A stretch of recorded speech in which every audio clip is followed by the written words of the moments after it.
आज की वीडियो में हम पढ़ेंगे chapter first the lost child, जो हमारी मोमेंट्स बुक है क्लास 9th की, उसका चैप्टर फर्स्ट है द लॉस्ट चाइल्ड। चलिए स्टार्ट करते हैं।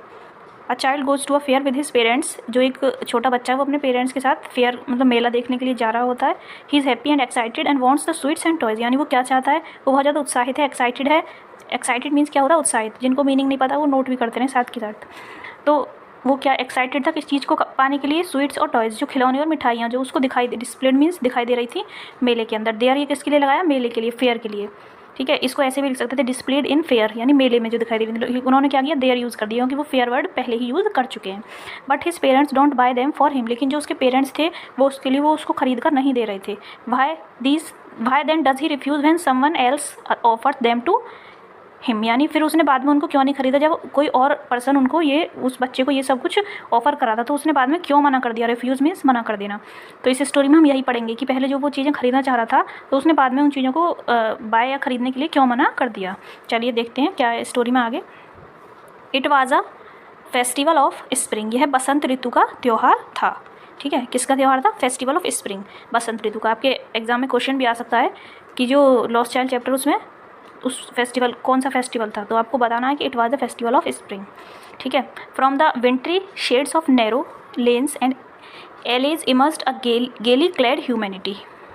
ये जो लाइन लिखी गई है ना, from the wintry shades of narrow lens, ये जो लाइन है इसका मतलब क्या है कि जब सर्दी होती है ना, आप पता है जो शरद ऋतु का मौसम होता है, जब सर्दी होती है तो उस टाइम पे जो हमें थोड़ी हल्की हल्की ठंड लगती है, हल्की हल्की धूप होती है, और उसकी जो छाया है उसके बारे में बताया कि फ्रॉम द विंट्री शेड्स, यानी जो सर्दी की जो छाया थी।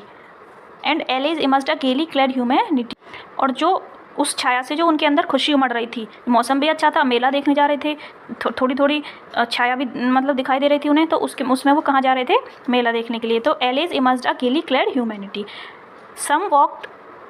सम rode on horses other said, some walk यानी कुछ तो पैदल जा रहे थे, सम रोड ऑन हॉर्सेज कुछ घोड़ों पे बैठ के जा रहे थे, और कुछ अदर सेड कुछ बैठे थे। Being carried in bamboo and bullet carts, कुछ लोग किस में जा रहे थे, बैलगाड़ी में जा रहे थे। One little boy rain between his father's leg, एक छोटा बच्चा जो अपने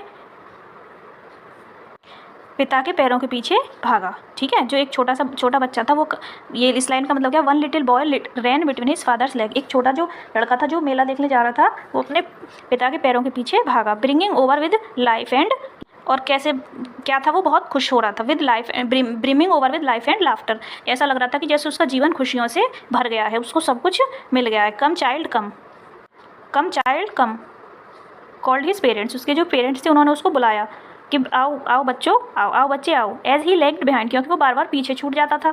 फैस्किनेटिंग बाय